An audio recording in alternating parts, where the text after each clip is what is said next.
우리 인생을 살아가면서 무엇을 추구하는가 하면 좋은 조건들 찾으라 합니다. 그죠? 좋은 상황들 찾으라 합니다. 그래서 우리 부모님들이 자녀를 키울 때 될 수 있으면 우리 자녀들을 좋은 환경에, 좋은 여건에 두려 합니다. 그래서 아파트 값을 무엇이 좌우합니까? 학군이 좌우하죠. 그죠? 학교 아무도 안 모르십니까? 학군이 좌우하지 않습니까? 좋은 학교가 있는 곳에 강남 8학군이 비싸죠. 강남이 비싼 이유가 좋은 학교가 있고. 그래서 뭐든 다 이렇게 좋은 환경을 주려 하다 보니까 다 빠르죠. 조기 교육. 그 교육학자들이 하는 말이 사실 조기 교육은 좋지 않는 걸 아거든요. 왜냐하면 미리 알게 되면 학습에 대한 호기심이 떨어져가지고 당장에는 공부를 잘할 수 있을지 몰라도 장기적으로 봤을 때는 아이 학습에 장애가 되는 경우가 많다고 합니다. 제 이야기가 아니고 교육학자들의 이야기입니다. 그리고 어린 시절에 조기 유학도 많이 보냅니다. 빨리 어린 시절에 혀가 굳기 전에 영어도 배우고 불어도 배우고 스페인어도 배우고 외국어 배우라고 다 좋은 환경들을 열어주기 위해서 애씁니다. 이것들이 결코 나쁜 것은 아닙니다. 그런데 중요한 건 뭐냐면 조건을 바꾸는 싸움보다 중요한 것은 그 아이의 그리고 우리의 내면을 강하게 만드는 것이 중요합니다. 아멘. 우리의 내면은 어떻게 강해지는가 하면 하나님의 말씀이 우리 속에 들어오면 내면이 자동적으로 강하게 됩니다. 말씀 가운데 고난과 역경과 그 모든 것을 통과한 신앙의 인물들을 보면서 아이들의 내면이 강해지게 됩니다. 여러분 창세기 1장 2절 보시면 땅이 혼돈하고 공허하며 흑암이 깊음 위에 있고 하나님의 영은 수면 위에 운행하시니라. 여러분 이 말씀 보면 태초의 모습인데 우리 인생이 이렇지 않습니까? 혼돈스럽고 공허하고 어두운 것이 우리의 인생입니다. 근데 이 어두움과 혼돈을 밝히는 것이 뭐냐 하면 하나님의 영이거든요. 그래서 여러분 자녀를 키울 때나 가정생활을 할 때나 제일 중요한 게 뭐냐 하면 하나님의 영이 있어야 돼요. 하나님의 말씀이 들어있어야지만 인간다운 인간의 삶을 살 수가 있습니다. 여러분 오은영 박사님 다들 아시죠? 오은영 박사님보다 실제로 필드에서 유명하신 분이 또 있습니다. 조선미 박사님이라고. 이름 참 이쁘죠. 조선미 박사님이 처음 들으시죠? 그죠? 네. 책인데 영혼이 강한 아이로 키워라는 책이 있습니다. 이 책은 큰 아이를 키우시는 분들도 한 번씩 꼭 사가지고 보셔야 됩니다. 근데 이분이 그 정신 박사인데 무엇을 강조하는가 하면 유아 때나 초등학생 때 무엇이 교육이 꼭 필요한가? 환경을 바꾸고 좋은 환경 주고 좋은 교육, 좋은 선생님 붙여주는 교육이 아니라 아이에게 이것을 꼭 알려주라는 거. 인생은 공평하지 않다. 인생에는 부조리한 것도 있고 인생에는 고난도 있고 역경도 시험도 당연히 있는 것이고 너를 괴롭히는 친구, 괴롭게 만드는 사건이 있는 것은 아주 당연한 거라는 것을 가르치라는 거. 가르치기 싫으십니까? 그게 당연한 것을 가르치고 그것을 어떻게 이겨내는지 아이와 함께 카운셀러가 되어주라는 겁니다. 근데 많은 경우에 있어가지고 아쉬운 게 뭐냐면 우리 다 연약하잖아요. 자식을 한번 키워본 경험도 있지만 대부분 처음 키우잖아요. 그래서 어떻게 하는가 하면 내 자녀가 될 수 있으면 절대로 부조리한 상황들, 그 다음에 힘든 상황들, 어려운 상황들, 짜증나는 상황들을 다 안 만들려 합니다. 특징 아닙니까? 내 자녀가 조금만 손해를 봐도 어떻게 합니까? 부모님들이 흥분하죠. 난리 납니다. 난리 안 납니까? 여기 뭐 이렇게 아멘 안 하시기로 대답 안 하시기 약속하신 거 아니죠, 그게? 고기라도 좀 끄덕여 주시면 감사하겠습니다. 난리 납니다. 애들이 조금만 부당한 걸 당하고 힘든 일을 겪으면 부모가 가만히 있질 못합니다. 내 자녀는 조금도 차별을 받아서는 안 되고 조금도 내 자녀가 기분 나빠서는 안 된다는 거예요. 여러분 온실 속에 화초로 키우면 안 됩니다. 그러면 자녀가 여러분 망합니다. 망합니다. 그렇게 키우면 망합니다. 어려움도 겪어보고 고난도 겪어봐야 됩니다. 그래서 자녀에게 이런 말을 해야 된다고 합니다. 너는 천재야. 이런 말은 절대로 하면 안 된다고 합니다. 너는 천재야. 왜 안 되냐? 천재인 나에게는 문제가 없어야 되는데 살아보니까 문제가 생기거든요. 이렇게 말해주라고 합니다. 너는 어떠한 문제도 이겨낼 수 있는 아이야. 너는 너 앞에 놓여진 그 시험과 장애를 이겨낼 수 있는 아이야. 이렇게 말해주라고 합니다. 여러분 그 아이 얘기 좀 계속 해볼까요? 요새 아이들 아프면 어디 갑니까? 바로 병원 뛰어갑니다. 내 아이가 1.5도만 올라가도 요즘 부모님들은 마음이 그죠? 콩닥콩닥 해가지고 죽을까봐 바로 병원에 뛰어갑니다. 그러면 병원에 뛰어가면 우리 소아과 의사 선생님들이 어떤 반응을 보이십니까? 바로 있잖아요. 여기 한번 재보고 바로 처방합니다. 저는 특이해가지고 선생님들이 처방을 하면 꼼꼼히 살펴보거든요. 약국 가서 꼭 물어봅니다. 선생님, 이 약은 무슨 약입니까? 이 약은 무슨 약이에요? 이 약은 무슨 약이에요? 근데 소아과 의사 선생님들이 100% 처방한 약이 있습니다. 그게 뭐냐 하면 항생제예요, 항생제. 항생제는 약 중에 폭탄이라고 생각하면 됩니다. 쉽게 말해가지고 좋은 거랑 나쁜 게 싸웁니다. 몸 안에서 아플 때. 근데 항생제가 들어가면 좋은 것도 나쁜 것도 다 죽여버립니다. 그래서 아이를 한 방에 낫게 만드는 거예요. 근데 제가 여러분 알려드릴 수 있지만 여수에 좋은 소아과 알고 있거든요. 그 소아과 선생님은 제 아이가 아플 때 데리고 가면 처방을 잘 해주지 않습니다. 힘드시더라도 아버님, 어머님 조금만 더 참아봅시다. 아이가 견딜 수 있을 때까지만 참아봅시다. 그리고 이틀 뒤에 또 오십시오. 이렇게요. 그러면 이틀 뒤에 가면 또 그래요. 아이가 잘 견뎠나요? 많이 아팠습니다. 선생님, 약 좀 처방해 주시면 안 되겠습니까? 조금만 더 견뎌볼까요? 그러면 이 아이가 나중에 그 이기면서 면역력과 힘을 갖게 되어가지고 그 정도 나중에 바이러스가 들어와도 이길 수 있다는 거예요. 아멘. 우리 인생 가운데 고난과 시험, 아이들이 겪는 상처에 대해서 너무 민감하게 생각하실 필요 없습니다. 왜? 그것이 나중에는 믿음 안에서, 주님 안에서 인생의 자양분이 되기 때문입니다. 제가 지난번에 말씀드렸잖아요. 우리나라에 제2의 다니엘이 왜 안 나옵니까? 왜 안 나옵니까? 사자굴에 누가 들어갑니까? 어머니들이 들어가죠. 우리 아이가 들어가야 되는데 고난을 통과하고 시험을 통과하고 하나님을 경험해야 되는데 그 하나님을 경험해야 되는 자리에는 어머니가 들어와 있어요. 그리고 아이들은 어디 갑니까? 학원에 가는 거. 학원에 가서 하나님을 경험하는 것이 아니라 수학 선생님을 경험하고 영어 선생님을 경험하는 거예요. 여러분, 아이에게 어떤 기회를 계속 줘야 되는가 하면 하나님의 말씀을 듣고 교제할 수 있는 기회들을 부모님은 가능한 어릴 적부터 막 열어줘야 됩니다. 여러분, 인생은 낭만적이지 않습니다. 현실 알겠습니까? 그죠? 현실 아닙니까? 인생은 고난이 있습니다. 어려움이 있습니다. 도망치면 안 됩니다. 오늘 이 사라의 죽음이 우리 믿는 성도들에게 정말로 시사하는 바가 큽니다. 저는 사라의 인생과 죽음이 영광교회 모든 성도님들 가운데 인생 가운데 저는 울림이 되었으면 좋겠습니다. 그리고 이 사라가 우리 인생의 모델이 될 수 있길 축복합니다. 그러면 사라의 삶과 이 남편 아브라함의 삶을 보겠습니다. 첫 번째는 사라는 아름다운 인생을, 흠이 없는 인생을 살았습니다. 1절 보시겠습니다. 사라가 127세를 살았으니 이것이 곧 사라가 누린 횟수라. 여러분, 성경에 보면은 유일하게 여성의 죽음에 나이를 붙인 사람이 누군가 하면 사라입니다. 다 찾아봐도 여성의 죽음에 나이를 붙인 곳은 사라 한 명입니다. 근데 유대인의 전통에 따르면 127이라는 숫자가 대단히 의미가 있습니다. 100이 뭘 의미하냐면 장수하였다거든요. 유대인의 뜻에 의하면 오랫동안 살았다는 것. 그리고 20은 뭐냐 하면 아름다운 인생이었다는 것. 22 숫자는 아름다움을 의미합니다. 우리 영광교회는 몇? 이렇게 호흡이 안 맞아가지고 어떻게 하겠습니까? 어려운 거 하는 것도 아니고. 우리 영광교회 몇? 20. 아름다움. 7은 뭡니까? 7. 7은 아시죠? 그죠? 럭키 세븐. 네, 럭키 세븐. 완전한 숫자.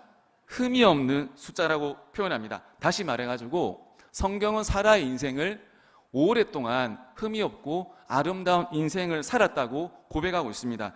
요즘 우리 여성분들이 그리는 아름다운 인생이 뭡니까, 여러분? 남편이, 그죠? 일단 잘생겨야죠, 남편이. 아닙니까? 돈만 잘 벌으면 되나요? 잘생기고 돈도 잘 벌어야 되고, 그죠? 명도 짧아야 되고, 그죠? 명 길면 안 되죠? 설거지도 잘해야 되고, 퇴근하고 와가지고 파스타도 구울 수 있어야 되고, 그 다음에 출근해서 밥도 저녁까지 다 먹고 와야 되죠, 그죠? 밥 안 먹고 오면 살아남을 수 없죠? 네. 그리고 남편이 출근하면 나는 여유롭게, 그죠? 카페 가서 브런치해서 뭘 먹나요? 바닐라 라떼인가요? 뭐 이렇게 아이스 카푸치노인가요? 맛있게 먹고, 또 친구들하고 수다도 떨고 백화점도 가서 쇼핑도 하고 가방도 보고. 이게 여성들이 꿈꾸는 아름다운 삶이면 안 되죠, 그죠? 그죠? 그렇지 않습니까? 그렇습니까? 그러면 안 되지 않습니까? 사라의 인생을 살펴보면은 참 이게 성경을 쭉 보다 보면 12장부터 눈물을 숨길 수가 없습니다. 창세기 11장 30절에 등장하는데 사라의 첫 모습이 뭐냐면 사라는 임신하지 못함으로 자식이 없었더라. 당시의 문화에서 자식이 없었다는 것은 가장 절망적인 인생을 표현하는 문구입니다. 자식이 없었더라. 여러분 살아보니까 여자들이 힘들어하는 게 있습니다. 뭐 힘들어하냐 하면 남자들은 크게 감각이 없거든요. 근데 여자들이 이사하는 거 힘들어합니다. 안 힘드시, 뭐 반응 없으시죠?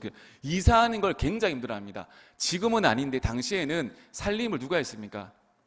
여자가. 지금은 아니죠, 그죠? 당시에는 살림을 여자가 했습니다. 그래서 남자는 그냥 가자 하고 가면 됩니다. 이동하면 됩니다. 근데 여성의 입장에서는 살림살이 다 옮겨야 되죠. 버려야 되죠. 사야 되죠. 구해야 되죠. 보통 힘든 것이 아닙니다. 근데 사라의 인생을 살펴보면은 참 힘듭니다.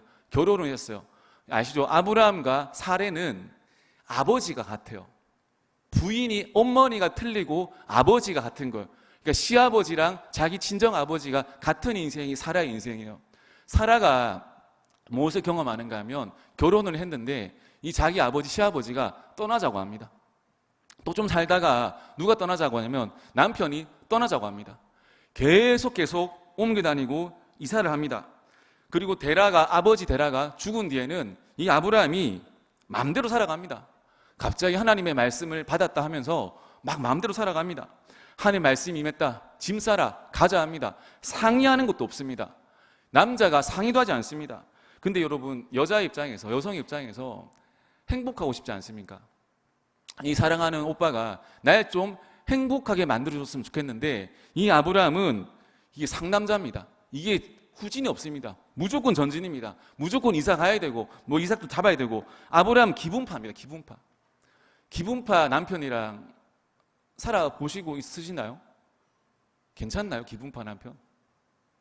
아무것도 아닌 척 하시죠, 그죠? 기분파 남편 힘들죠? 갑자기 어느 날 갑자기 친구 보증서 오고, 그죠? 막 이게 어리다 하면서 막 이렇게 이게 남자아이가 하면서 이렇게 하고, 그 다음에 자기 조카 롯이 잡혀갔잖아요. 그러면 참아도 되거든요. 지 알아서 기어 나오면 되는데 이 아내를 버려두고 롯을 구하러 갑니다. 이 가부가 되면 어떻게 합니까? 그런 거 상의도 하나도 없습니다. 제일 결정적인 건 뭡니까? 아침잠을 좀 잤는데 눈을 떠보니까 이 아브라함과 이삭이 없습니다. 어디 갔는지 모르겠습니다. 어디 갔습니까? 이 아브라함이 하나님 아버지 앞에서는 시험이었지만 사고 치는 거 아닙니까? 아내와 상의도 없이 독자 이삭을 데리고 그 모리아 산에 이삭을 죽이러 떠납니다. 이런 인생 여러분 살고 싶으신가요? 지금까지 사라의 인생과 생각과 많이 다르지 않습니까? 아브라함 옆에서 포시랍게 살아왔던 것 같지만 실제로 성경이 증거하는 사라의 인생은 괴로운 인생입니다. 지금 이렇게 살아라고 하면 아무도 못 삽니다. 제일 큰 인생의 수치가 뭡니까? 아이를 낳지 못한 것도 수치인데 첩이 들어와요. 근데 이 첩은 자기와 다르게 아이도 순풍 잘 낳습니다. 종이 자신을 학대하기 시작합니다. 한마디로 남편 복도 없고 자식 복도 없었던 힘든 인생입니다. 여러분 남편이 참 나쁜 놈이에요. 진짜 나쁜 놈. 제가 까먹었는데 두 번 실수를 했죠. 뭡니까? 다른 남자 앞에서 자신을 2번이나 누이라고 부인한 것. 이거 용서됩니까 여러분? 성경 안 보시는가요 여러분? 여기 쌍계상갑니까? 성경 보면 이게 2번이나 부인하잖아요. 피가 거꾸로 짓을 남편이 합니다. 근데 여러분 이런 남편하고 살아간다는 것이 얼마나 괴롭고 비참하고 억울한 인생입니까? 사라 이쁘잖아요. 이렇게 이쁜데 이렇게 고단하게 살아갑니다. 사라 인생은 전체를 살펴봐도 업적을 내세울 수 있는 인생이 아닙니다. 내가 이것을 뭘 하나 이루었다는 인생도 아닙니다. 근데 성경은 우리에게 말하고 있습니다. 세상은 무언가를 크게 이루어야지만, 업적을 쌓아야지만 그 인생이 값어치 있다고 하지만 하나님의 관점에서는 세상의 업적을 쌓은 것이 아니라 이런 자기 중심적인 자기밖에 모르는 하나님 말씀이라면 자기도 버릴 수 있는 이 아브라함과 평생 살아가다가 죽은 것 그 자체가 하나님 보시기에는 최고로 아름다운 인생이요, 흠이 없는 인생이라고 말하고 있습니다. 아무도 아멘 안 하시네요. 하나님 보시기에는 그것이 가장 아름다운 인생이라고 합니다. 우리 인생의 최고의 신앙 고백이 여러분 무엇인지 아십니까? 최고의 신앙 고백은 무언가를 이루는 게 아니에요. 우리 교회가 내가 무언가 대단한 걸 이루었다, 뭐 좋겠지만 하나님 아버지 앞에서 크게 뭐가 의미가 있겠습니까? 그죠? 사람들에는 의미나 있지. 힘들어도, 하나님 아버지 앞에 아름다운 인생은 힘들어도 살아가는 겁니다. 죽지 않고 떠나지 않고 그 자리에 버티고 있는 겁니다. 최고 아름다운 인생, 하나님 보시기에 선한 인생은 여러분 결혼 다 해보면 알지 않습니까? 그죠? 내 배우자가 100% 완벽합니까? 완벽하지 않습니다. 100% 나하고 다 맞습니까? 나랑 어울리지 않아요. 생각이 달라요. 생활 패턴도 다 다릅니다. 같은 하나님을 믿지만 신앙의 패턴도 다 다릅니다. 근데 그럼에도 불구하고 하나님 아버지 앞에 가장 선한 믿음의 모습은 뭐냐 하면 그럼에도 살아가는 겁니다. 여러분, 사는 게 실력이에요. 살아가는 게 실력 아니겠습니까? 같이 있을 수 있는 게 영성이고 실력입니다. 여러분, 예수님의 12제자가 있습니다. 12제자의 모습이 12명 중에 한 놈이라도 예수님 눈에, 우리의 눈에 마음에 드는 사람이 있습니까? 없죠. 예수님이 십자가에 달리시던 날, 잡히시던 날 12명의 제자가 한 사람도 빠짐없이 다 도망갔습니다. 모든 사람이 주를 버릴지라도 나는 주를 버리지 않겠다고 고백했던 그 제자도 예수님을 버렸습니다. 예수님 실력 있으신 분이잖아요. 영성 있으신 분이잖아요. 어떡합니까?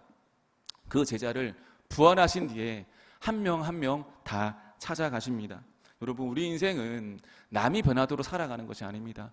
남이 내 마음을 알아주겠지, 남이 내 뜻대로 변하겠지, 아니 콩콩입니다. 여러분, 내가 변하는 거예요. 주님 말씀 안에서 내 죄를 깨닫는 거예요. 내 추한 모습을, 내 모습을 깨닫는 거예요. 상대방이 이렇게 내 뜻대로 변하겠다. 여러분, 자식 키워보면 알지 않습니까? 자식이 변하든가요? 내 뜻대로 되든가요? 안 됩니다. 내 자신도 마음대로 되지 않는 것이 인생인데 누가 변해야 되는가 하면 주님 안에서 내 죄를 깨닫는 거예요. 내 모습을 보는 겁니다. 야곱의 12아들 12명, 아들이 12명입니다. 우리 새로 오신 한종호 목사님 아들이 3명에 딸 하나, 곱하기 4를 해야지 12명이 나옵니다. 집안에 다들 12명 있으시죠? 그죠? 네. 별로 우리 영광교회는 이제 놀라지 않으시네요. 그죠? 12명의 아들인데 답이 나옵니까?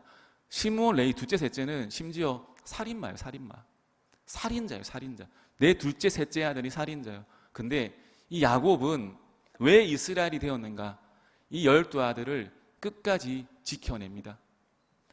모질라고 내 승에 차지 않아요. 내 기준에 맞지 않아요. 근데 신앙은 뭐냐 하면 내 기준을 맞추는 게 아니에요. 품는 거예요. 뭐가 실력이냐면 소리치고 차는 이게 실력이 아니에요. 실력은 뭐냐 하면 품는 능력이 실력입니다. 결혼이 목적이 무엇입니까, 여러분? 아직도 결혼의 목적이 행복이라고 하면 여러분 진짜 안 됩니다. 결혼의 목적은 거룩함이거든요. 거룩함은 지켜나가는 거예요. 선을 지켜나가는 거거든요. 내 자리를 지켜나가는 거고, 성을 지켜나가는 거고, 하나님의 말씀을 같이 지켜나가는 것이 거룩함이고 가정의 행복의 목적이 아니겠습니까? 아브라함이 그 인생 가운데 참 인생을 포닥거리하고 살았습니다. 그럼에도 사라는 그 아브라함의 곁을 끝까지 지키다가 죽었습니다. 미련한 인생입니다. 세상 눈에는 바보 같은 인생입니다. 답답한 인생입니다. 그런데 하나님의 눈에는, 하나님이 기록한 말씀의 눈으로 보면 이 사라의 인생은 오래도록 흠이 없고 아름다운 인생이었습니다.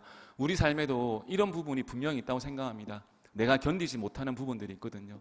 내 기준에, 내 생각에 맞지 못하는 부분들이 있거든요. 경상도 말로 승에 차지 않는 부분들이 있거든요. 승에 채우려고 하면 걔도 죽고 나도 죽고 다 죽습니다. 근데 어떻게 해야 되는가 하면 내가 낮춰주는 거예요. 관계는 힘이 있으면 지배하면 되잖아요. 소리 지면 되잖아요. 근데 관계는 그렇게 하는 거예요. 낮추는 거예요. 내가 죽는 거예요. 사라가 죽지 않습니까?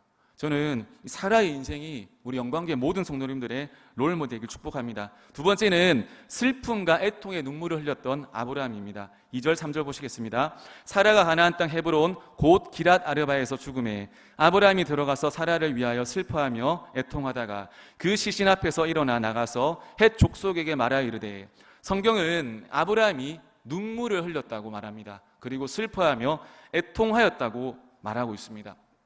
여러분, 남자의 눈물을 보신 적이 있나요? 호르몬이 이렇게 많아서 그런 사람들 말고 막 진짜 어떤 사건 앞에서 눈물을 흘리는 남자를 본 적이 있습니까? 남자는 웬만하면 잘 울지 않습니다. 그 세상에서 그런 농담이 있다더라고요. 아내가 죽으면 앞에서는 울지만 화장실 가서 웃는다. 세상의 이야기. 남자는 잘 울지 않습니다. 쉽게 슬퍼하지 않습니다. 쉽게 감정을 드러내지 않습니다. 왜냐하면 육체적인 힘이 있기 때문입니다. 누군가 이렇게 말하더라고요. 하나님의 영이 없는 남자는 짐승이다. 저는 100번 인정.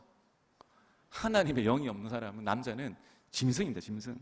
그런데 이 짐승 같은 아브라함이 변화가 되었습니다.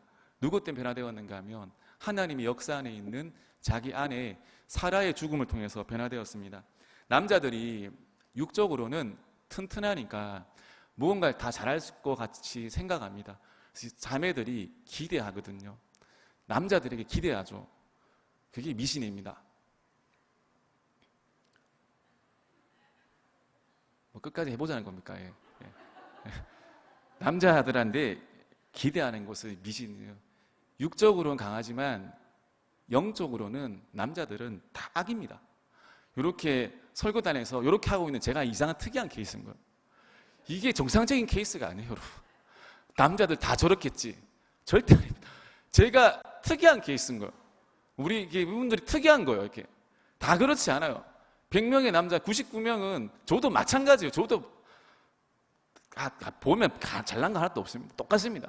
남자들은 영적으로 다 악입니다. 아가야 해주세요, 집에 가서. 아가야. 아기한테 소리 치면 안 되잖아요, 이렇게. 여보, 그렇게 하시면 안 돼요, 이렇게. 아가야, 힘들었지. 우쭈쭈쭈쭈. 그렇게 해줘야 돼. 남자들은 그런 존재예요. 저는 그렇게 믿습니다. 예. 남자들의 육적으로 힘이 세지면 다 악이거든요. 제가 오늘 인터뷰를 봤는데 참 이게 좀 웃긴 인터뷰예요. 남자들의 이상형, 남성을 보는 이상형 1위가 뭐냐 하면 배울 것이 있는 남자, 나를 이끌어줄 수 있는 남자. 그런 남자가 있겠습니까?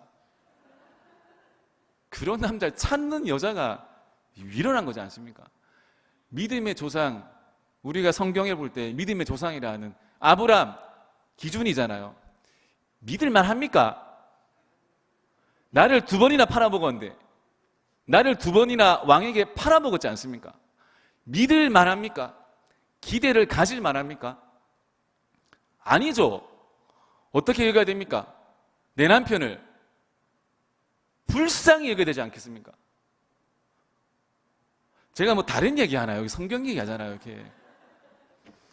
베드로전서 3장 1절 보면 무서운 말씀 나옵니다, 이제. 아내들아, 이와 같이 자기 남편에게 순종하라. 무섭죠? 이는 혹 말씀에 순종하지 않는 자라도 말로 말미암지 않고 그 안의 행실로 말미암아 구원을 받게 하려 함이니. 남편의 구원이 어디 달려있다고 합니까? 아내 행실에. 무서운 말씀 계속됩니다. 2절부터 6절 보시면 너희는 단장을 머리를 꾸미고 금을 차고 아름다운 옷을 입는 외모로 하지 말고, 6절 보시면 사라가 아브라함을 주라 칭하여 순종한 것 같이 너희는 선을 행하고 아무 두려운 일에도 놀라지 아니하면 그의 딸이 된 것이라. 딸같이 순종하고 챙겨주라는 거예요. 챙겨줘야 돼요. 남자는 챙겨줘야 됩니다. 혼내면 안 되고 챙겨줘야 됩니다. 얼마나 순종이 어려우면 이 베드로 결혼 생활이 달인 아니겠습니까? 이 명령까지 아니겠습니까? 아내의 미는, 아내의 아름다움은 뭐냐면 아내에게 꾸미고 머리하는 것보다 더 중요한 것은 남편에게 순종이라는 거예요. 그럼 이렇게 말하면 여자도 억울하죠? 남편들에게서는 무엇이 오고되냐면 뒤에 나옵니다. 남편들아, 7절이죠. 이와 같이 지식을 따라 너희 아내와 동거하고 그를 더 연약한 그릇이요 또 생명의 은혜를 함께 이어받을 자로 알아 귀히 여기라. 이는 너희 기도가 막히지 아니하게 하려 함이라. 남자들은 힘이 있잖아요. 힘이 있는 사람 특징이 있거든요. 남의 이야기 안 듣습니다. 암만 이야기해줘도 내 힘이 있으면 남의 이야기 듣질 않습니다. 그래서 하나님이 하도 말 안 듣는 사람들은 이렇게 한 번씩 이렇게 지치지도 하세요. 이렇게 힘을 눌러가지고 길을 열게 하기 위해서. 남편들은 힘이 있으니까 절대로 아내 이야기를 듣지 않습니다. 지식을 따라 섬기라는 말은 뭐냐면 내 힘을 죽이고 아내가 무슨 말을 하는지 들으라는 거예요. 아내가 하는 말 쓸데없는 소리 같고 막 귀찮은 소리 같고 뭐 아무 소리는 아닌 것 같지만 그 마음을 읽어주라는 거예요. 남편들은 이것만 해도 됩니다. 아내가 하는 이야기 시끄럽다 하면서 이렇게 하면 안 되고 그랬나? 그랬나? 마음이 아팠지? 괜찮다. 니 잘할 수 있다. 그럼 잘하고 있다. 수고 많다. 어이구. 그래 해줘야 돼요. 근데 사실 요즘 시대가 이상하죠. 요즘에 누가 더 힘이 셉니까? 남자가 힘이, 이때는 성경의 시대 때는 남자가 힘이 셌었어요. 이렇게. 이 시대가 참 그립네요. 이렇게. 그죠? 지금은 남편 때리는 아내들도 있죠. 그죠? 남편의 이야기를 들어주셔야 돼요. 쓸데없는 소리 하지 마라. 이렇게 하면 안 되고, 여보, 그랬어? 아이고, 우리 남편 밖에서 많이 힘들었네. 그래, 어쭈쭈 잘할 수 있어. 누가 뭐래도 난 당신 편이야. 어이구, 잘할 수 있어. 하나님이 여보를 사랑해. 어이구, 지켜봐. 어이구, 이렇게. 그러니까 서로 으르렁거리지 말고 저 인간 안 변하나 생각하지 마시고 서로를 위해서 죽어줘야 됩니다. 말씀의 결론이 뭐냐면 참 이게 사라가 죽어서야 아브라함이 변화가 되죠. 그죠? 여성분들 변화를 기대도 하지 마십시오. 그죠? 죽어야지 그때서야 하늘에서 아브라함의 변화를 지켜보는 겁니다. 결론 다시. 그러기에 우리의 소망의 근거를 어디에 두어야 합니까? 자식에 두어야 됩니까? 남편에게 두어야 됩니까? 아내에게 두어야 됩니까? 아내, 남편, 자녀, 성도는 섬기는 존재예요. 섬겨야 되는 존재고 우리의 소망의 근거는 하나님께 두는 거예요. 하나님이 우리 가정을, 교회를, 공동체를 이끌어 나가신다. 전적으로 이끌고 나가신다. 사라는 아브라함이 완전히 변화되는 모습을 보지 못하고 죽었습니다. 그럼에도 그 사라의 인생을 통해서 아브라함이 변화가 됩니다. 우리 모든 소망을 주님께 드시길 축복합니다. 평생 우리에게 맡겨주신 가족들, 성도들은 섬기는 존재, 내가 희생하고 내가 더 죽는 것을 경험하기 위해서 붙여진 귀한 사람들이라 생각하고 나의 변화 집중하시고 그렇게 신앙을, 인생을 살아가시기를 예수님의 이름으로 축복합니다.